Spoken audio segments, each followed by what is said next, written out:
U പ്രതിഭ എംഎൽഎയുടെ ഇലയും ഇതളും പദ്ധതിയിൽ ഉൾപ്പെടുത്തി മണ്ഡലത്തിലെ വിവിധ സ്കൂളുകൾക്കും ലൈബ്രറികൾക്കും പുസ്തകങ്ങൾ വിതരണം ചെയ്തു. Kayamkulam government boys higher secondary school ഓഡിറ്റോറിയത്തിൽ സംഘടിപ്പിച്ച ചടങ്ങ് പ്രശസ്ത എഴുത്തുകാരനും തിരക്കഥാകൃത്തുമായ അഖിൽ പി ധർമ്മജൻ ഉദ്ഘാടനം ചെയ്തു. അഡ്വക്കേറ്റ് യു പ്രതിഭ എംഎൽഎയുടെ ഇലയും ഇതളും പദ്ധതിയിൽ ഉൾപ്പെടുത്തി മണ്ഡലത്തിലെ വിവിധ സ്കൂളുകൾക്കും ലൈബ്രറികൾക്കും പുസ്തകങ്ങൾ വിതരണം ചെയ്തു. വായനാഭിരുചി ജനകീയമാക്കുന്നതിനും പുതുതലമുറയെ വായനയിലേക്ക് ആകർഷിക്കുകയും ചെയ്യുക എന്ന ലക്ഷ്യത്തോടെയാണ് മണ്ഡലത്തിൽ പദ്ധതി നടപ്പാക്കുന്നത്. വിദ്യാർത്ഥികൾ, അധ്യാപകർ എന്നിവരെ ഉൾപ്പെടുത്തി ആവിഷ്കരിച്ച സാഹിത്യ കൂട്ടായ്മയാണ് ഇലയും ഇതളും.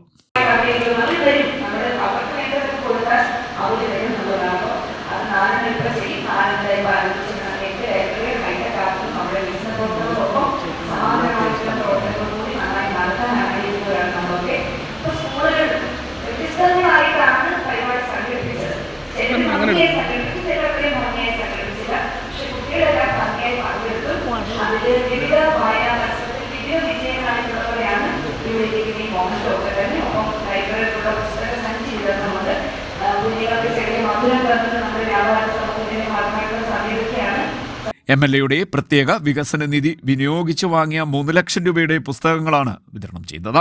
കായംകുളം നിയോജക മണ്ഡലത്തിലെ തെരഞ്ഞെടുത്ത 12 സ്കൂളുകളിലേക്കും 30 വായനശാലകളിലേക്കുമാണ് പുസ്തകങ്ങൾ കൈമാറിയത്. വായനാദിന ആഘോഷ പരിപാടികളുടെ ഭാഗമായി സംഘടിപ്പിച്ച വിവിധ സാഹിത്യ മത്സരങ്ങളിൽ വിജയികളായ വിദ്യാർത്ഥികൾക്കുള്ള സമ്മാനദാനവും എംഎൽഎ നിർവഹിച്ചു.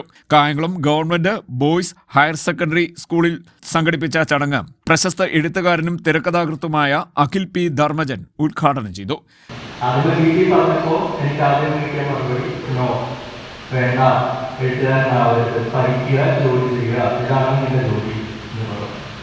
അപ്പോൾ ഞാൻ പിന്നെ മനസ്സിലാക്കി വെച്ചു.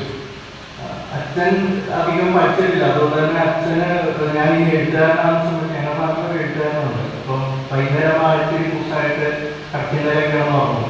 അച്ഛൻ ഫ്യൂച്ചറിൽ മകനെക്കേണ്ടത് ചിലപ്പോൾ ഇതായിരിക്കും അവൻ്റെ ഭാവി എന്ന് പേടിച്ചിട്ട് ഞാൻ എന്തെങ്കിലും എഴുതി കഴിഞ്ഞാൽ അതൊക്കെ എടുത്തിട്ട് കത്തിക്കും. Muthukulam block panchayat president advocate T S Thaha അധ്യക്ഷനായി. ജില്ലാ പഞ്ചായത്ത് ക്ഷേമകാര്യ standing committee chairperson D Ambujakshi, Kandalloor ഗ്രാമപഞ്ചായത്ത് പ്രസിഡന്റ് അഡ്വക്കേറ്റ് സുനിൽകുമാർ, ദേവികുളങ്ങര ഗ്രാമപഞ്ചായത്ത് പ്രസിഡന്റ് അമ്പിളിക്കല, നഗരസഭാ ward member advocate Prameela Baburaj തുടങ്ങിയവർ പങ്കെടുത്തു. C D net news, Kayamkulam.